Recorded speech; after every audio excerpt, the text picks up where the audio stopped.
Okay, so K Nation, I'm excited about this. I'm actually really geeked up. I think I'm trying to suppress my feelings right now, but I got legends in the studio with me today. Jill, see, this is my Bisoness, my Mexican right here. I'm so excited. Jill Marie Jones, I've watched her on TV forever. Carl Payne, I watched you on TV forever. Chico Bean, I've watched you on TV kick people's ass with your freestyles and how you just be, how you be clowning them. So the fact that I have you guys in the studio, I am so geeked up right now. You got a battle. I'm a true fan. I'm a true fan of your work and your craft. Thank you. And I love the fact that you guys are doing this play, Games Women Play. Now, Jacarius Johnson, he's known for all his hit stage plays, but I want to ask, because people are watching, we want to get people in the seats to watch this play. What makes this one stand out from the rest of his work? Ooh, that's, well, and makes it a must-see experience. You know what? I feel like he's phenomenal in like all that he does. For me, what's really cool about this particular play, it's been done before, but it's Carl Payne. He's like literally, he's directing it. And so it's different. It's like a new, like, I guess a 2025 touch on it. And it's funny, it's dramatic, I always say it's sassy, and then if you have a soul, you'll cry a little bit. You know what I mean? And it's a different version of what it was before. But shout out to Jacarius, because he does phenomenal work. Absolutely. And taking it back to you, Carl Payne, you're known for your legendary roles that we all watch. Okay, everybody knows you walked into this station. But this is your directorial debut. What was the biggest challenge stepping into this particular role for you? Well, first I want to say it's not my directorial debut. Oh, my bad. No, it's cool. It's just my directorial debut with him. Oh, okay. One of his shows. But the biggest challenge, that was the question, yeah? Yeah. The biggest challenge... Just working with an incredible cast. I mean, I'm just making jokes. That was definitely not a challenge, but it was, right? I think the biggest challenge for me was figuring out how to marry the two, because we have a big LED screen now that we're using on stage, and which is usually not used in theater. But that's that's a little different. That's the way things are going now, right? So being able to marry the two genres together, as well as we had a short window of time to get this thing together. So I think the biggest challenge was being able to breathe new life into this particular project, and make it current, as well as marrying those two things together, and everybody's, what do you call it? Personalities. Well, let's talk about that, because this entire play is stacked with icons. So with that being said, who surprised you the most, Carl, with their performance, or who brought new energy into their role? Everybody, man. I couldn't have asked for a better cast. I mean, this was the all-star cast. Everyone brings it on stage every night. I'm gonna tell you like this, man. People always say, like, why should you come? If you love each and every one of us separately, like you just said, yes, what you think we gonna do together? We about to show out. We about to cut up. We about to get stupid on stage together. It's like when you, and sometimes that could be a disaster, right? When you got too many all-stars. It could be a disaster. Because it could be a little egotistical. It could be Let's a disaster. We don't have that, though. I love that. Nah. It's everybody. It's like the Lakers when they was. You know what I'm saying? I ain't gonna say too much. I ain't gonna say too much, but you understand what I'm saying. Everybody, when they get the rock, they know what to do with it. You know what I'm saying? And everybody scores. So, yeah. I feel like also it's like an orchestra for me, because I feel like every single character like is playing a different instrument, and it's just a beautiful sound. Like I really do. Like for me, outside of the first two shows, I mean, that's when I'm just trying to make sure, like, lighting cues, because, you go through tech and rehearsals and all that stuff. Like, the first two performances, it was just, had a great time, but I'm talking about myself. Mm-hmm. It's just, I'm making sure I, like, lighting cues, music cues, all that stuff. But then, like, after that third one, it's like, I'm just having fun. And because we are a show that invites interaction, it's like they're having fun. and we're having fun, it's just a fun night. I mean, I don't know how else best to say it, but like we're having a great But time. it has to be different too, because I mean, you guys are so used to doing television, but for theater, they're right there. Well, I started in theater. A lot of us started in theater. I mean, Denzel said it best the other day. He said, "I'm a theater actor who does TV and film." You know what? That went viral because Yeah. I think a lot of people are just like, Yeah. a film actor. But Yeah, but no, we all started. I mean, at least that's where I started. I'm not sure what. do you a lot of feel? other Do you people- do you get that that instant gratification though when you're doing theater? Absolutely, absolutely. I mean, and Chico can attest to this too because he does stand up as well. And it's that they know there's no cut, there's no start again, there's no it's Take like two, there's take no, three, take four, we've take had five. moments on stage where people have forgotten their lines, but the audience How do don't you know. do- how do you and the deal with audience that? don't know, Your and so teammates. so But with y'all teams, got to pick it up, right? Yeah. Your teammates, yeah. and like you see, and then you pick it up Yeah. and like remind them of you say something, and it gets it back on track. Yeah, We're teammates. But the audience will never know. They will never But know. at the end of the day, like when you're filming, if you forget a line, you'll be like, all right, cut. Wait, what's my line? You can't do that. Dang, you can't that do has that. to be pressure though. Or too. let's, I mean, and just like with anything else, anything could go wrong. Your mic could go out. You know what I'm saying? And you just have to know how to roll with it and adjust. Well, I was wondering about you, Chico, because for a while now it's so fast paced. You know what I mean? It's so off the cuff. How is it different for you? Only because, like, for me, as a radio personality, if you give me copy points, I'm good. I got it with copy points. If you give me a whole script and say, "See, you got to do the script," now my eyes get big and I'm nervous because I don't want to mess it up for you, right? So, was it different for you, or how did that work out? Well, no, it's not different because as fast paced as Wild 'N Out is, just using it as an example, it's the same type of mold that there's no cut. You know what I mean? It's an editing process, but you don't get to see that. So what happens on stage happens on stage. So you have to be able to be improvisationally prepared, and you have to, know when to step in, when to step out. And, this is my debut as a actor in theater, so I can say I started in theater. Yes, okay, with the best yes. too. With this all-star cast, and for me, I wanted to make sure that I learned the process first before I started to insert any of my own personal ways of doing things. As improvisation is what I do, with the 85 South, with Wild 'N Out, with everything, with stand-up. Right. But being able to still follow the script while also being able to insert what it is that you think is funny, or being able to know that somebody's going to be able to bounce off of you if you do. Like, that's something that I've learned from him in this space that is completely different than what I'm used to doing. But once you get it and get somebody that's a great teacher like Carl to be able to show you how to hone it in, it works the same way. You get the same outcome. Great. So, how was it when you guys first got together for rehearsals? That Like, was dope. yeah? Yeah. Were you a I little was the nervous? rookie. No, I wouldn't say nervous. I was just eager to Yeah. learn. Yeah, he came in. Perfect, Honestly, I'm yes. gonna tell you like this, man. Chico's doing his thing in this thing, man. He's really, incredible. He's really showing up, and he came in ready. He was the only one, if not one other person, who was off book. So first day of rehearsal, he knew all his lines without a script. And other people's lines too. Like Yeah. he was like Yeah, yes. he was ready. Oh, he definitely- was definitely- ready. and I appreciated that because that's the way I operate myself personally. And I know that can also hinder sometimes people's process because they're trying to learn the lines and the blocking at the same time and this, that, and the other. So at least you got one of the things out of the way. You know what I mean? And so it definitely made the process a lot smoother. Carl, can I ask you, do you feel more comfortable? Is it easier for you when you're playing, like when you're just an actor, or you can do both as a director? I would think it might be hard though, because then you got to pay attention to everybody else, not just yourself. If I'm in it, it's Yeah. definitely harder. It's 100% harder. It's a lot more work because, when you're just directing something and you just get to stand back and watch. I don't want to say watch, but you get to pay attention to everything without you in it.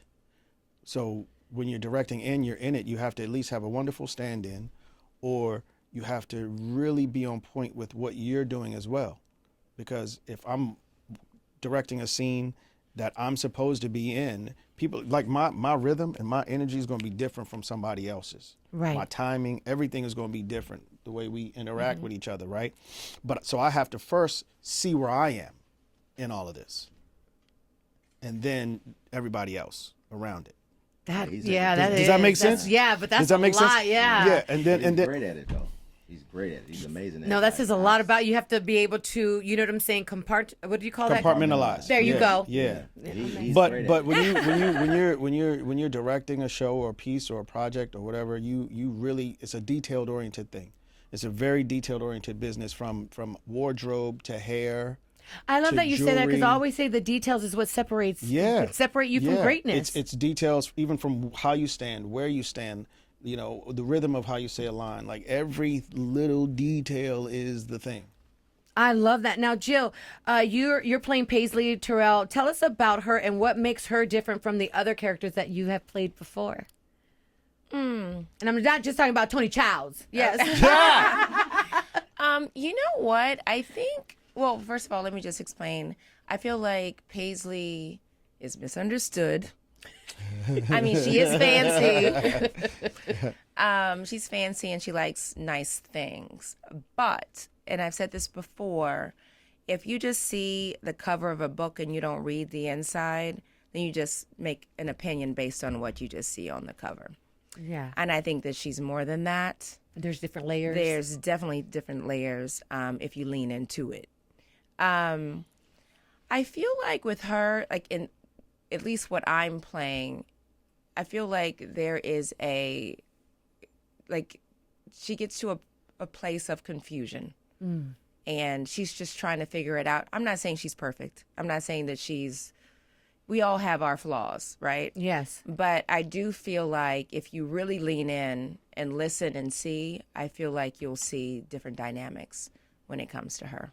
And Chico, can you tell us how much of your character Damon how much is Chico Bean in Damon's character? Yeah, Let's talk about in it. a lot of different ways. You know what I mean? I'm playing, Carl's character's baby brother, and it was fun for me because that's not a role that I've actually been able to have in my real life.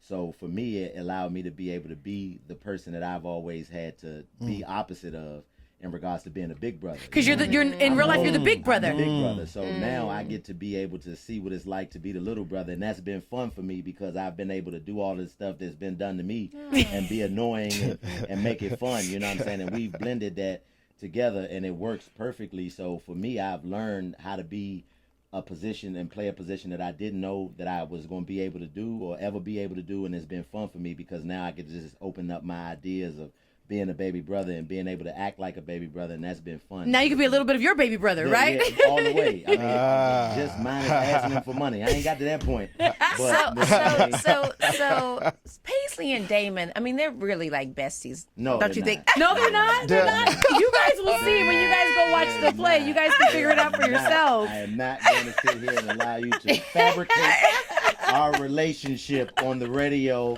on this classic Los Angeles radio There you go, station. Chico Bean. Classic. Come This on. is classic. Straight This up is and where down. NWA first was played, and Right on. That's That's right. like Paisley. But that's the dynamic and the beauty of this play is that it goes through all of these different emotions and all of these different dynamics of relationships that you have, whether it be intimate relationships, family relationships, friendships, Brotherhood. You get it all. Yeah. Brotherhood, everything you get within this play, and it's an amazing show. I love that. Now let's talk about it because, it's all about love and relationships. So let's dive into it. How do you personally feel about prenups in a relationship?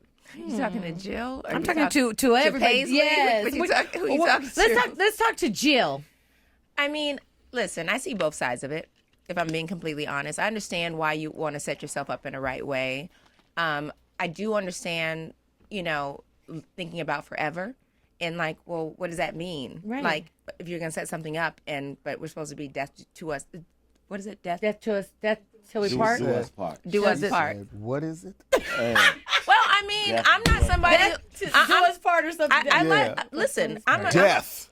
I'm a person who believes in life partners, but I personally don't want to get married. I mean, but that's why I was like, what is it that they say? Yeah. Because that's not me. But I understand both sides because you do want to protect yourself. I see that side, but I also too see the side of someone feeling like, well, dang, We're supposed to be together. Like supposed there's to be no divorce together with us till- when we get yeah, married. So I get both sides. I don't know, Carl. You look like you Nah, I'm all about prenups. Get up out of here. really? Get up outta here. No Yeah, way, yeah. ladies. Listen to this. Nah, for real. Look. If you was with me on my grind, that's one thing, right?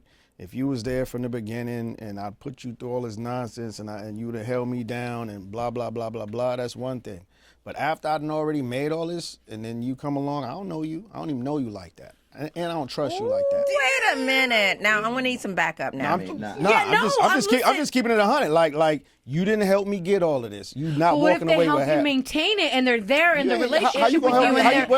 And Wait. You say help me maintain. Let's get into it, right? Let's get into it. You talking about help me maintain it? if let's say your wife's there and she's doing her part at home and she's helping at And making your day better. It ain't half. And a little bit It ain't half. easier. It ain't half.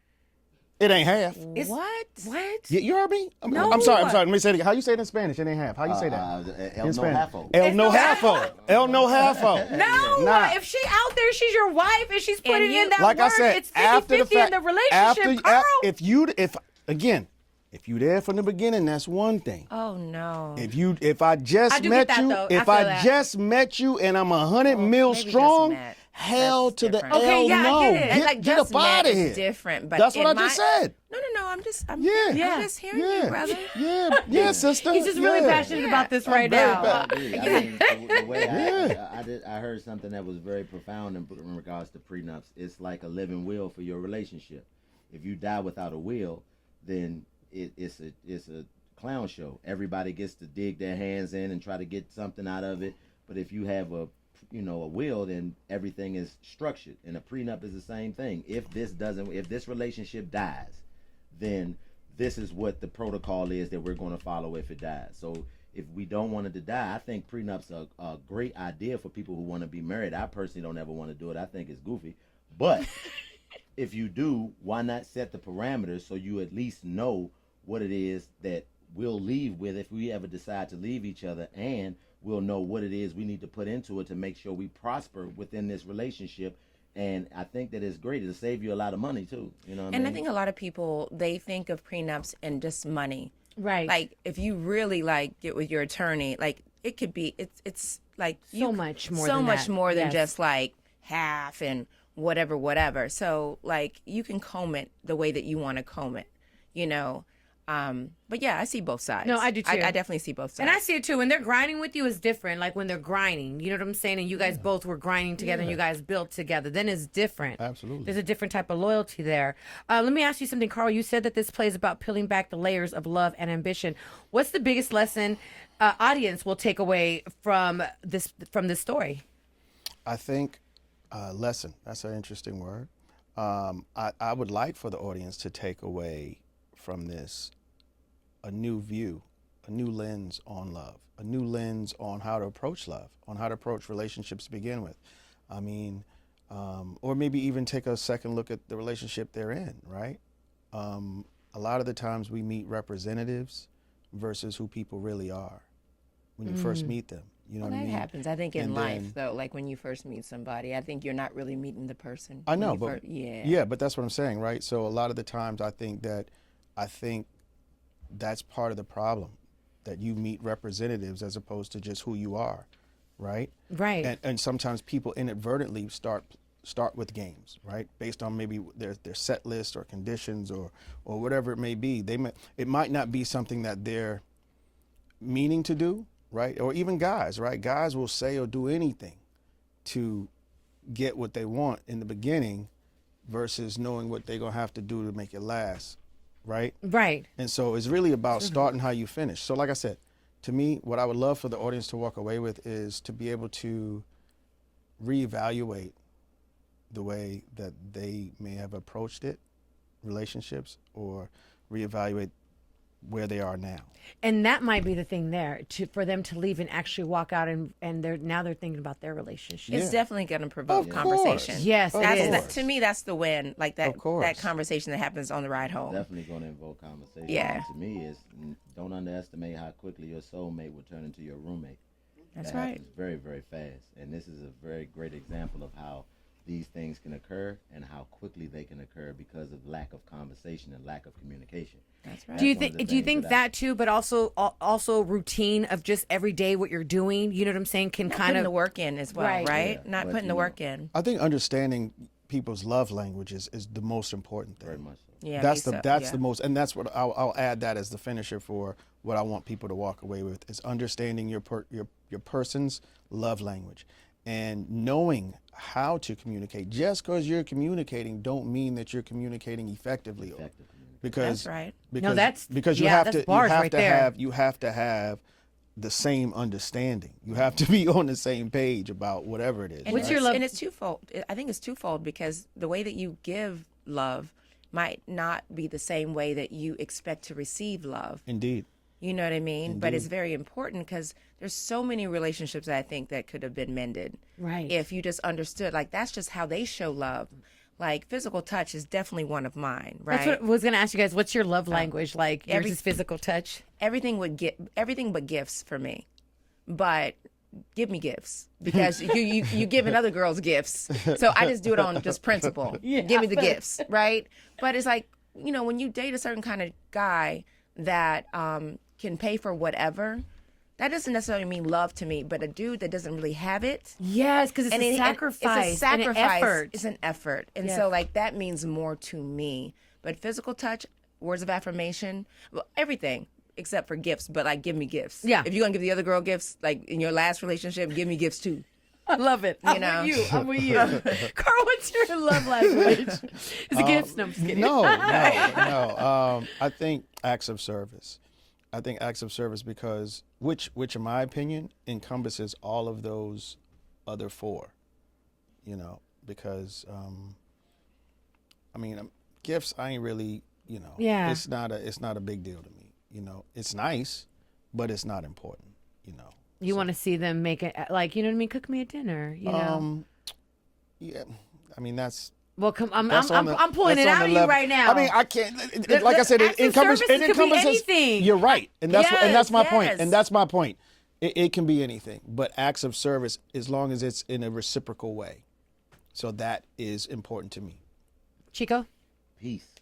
I know that's right. Peace is my love language, and whatever it takes for peace to be the main focal point of whatever type of relationship I have with a woman, we need to establish that immediately, because that's the most valuable thing that we have, and time is the only thing we can't get back, and those usually are the most disturbed when you're in an interaction with the opposite sex, male or female. Your time and your peace is disturbed. So if we can establish ways to not disturb each other's time, that's going to equal peace of mind for both of us and us having a peaceful interaction with one another. I think that's the most important thing, because people use relationships as excuses to pour their trauma out on the other people who didn't ask to be a part of it. Oh, yeah. Like apologies are just band-aids for people not wanting to do the work that really requires you to learn your person. Like, you're sorry, and what you need for me to be sorry might be different than somebody else. Some people might just need to hear you say, I'm wrong, I was wrong. And some other people might need you to say, well, what do I need to do to make this better?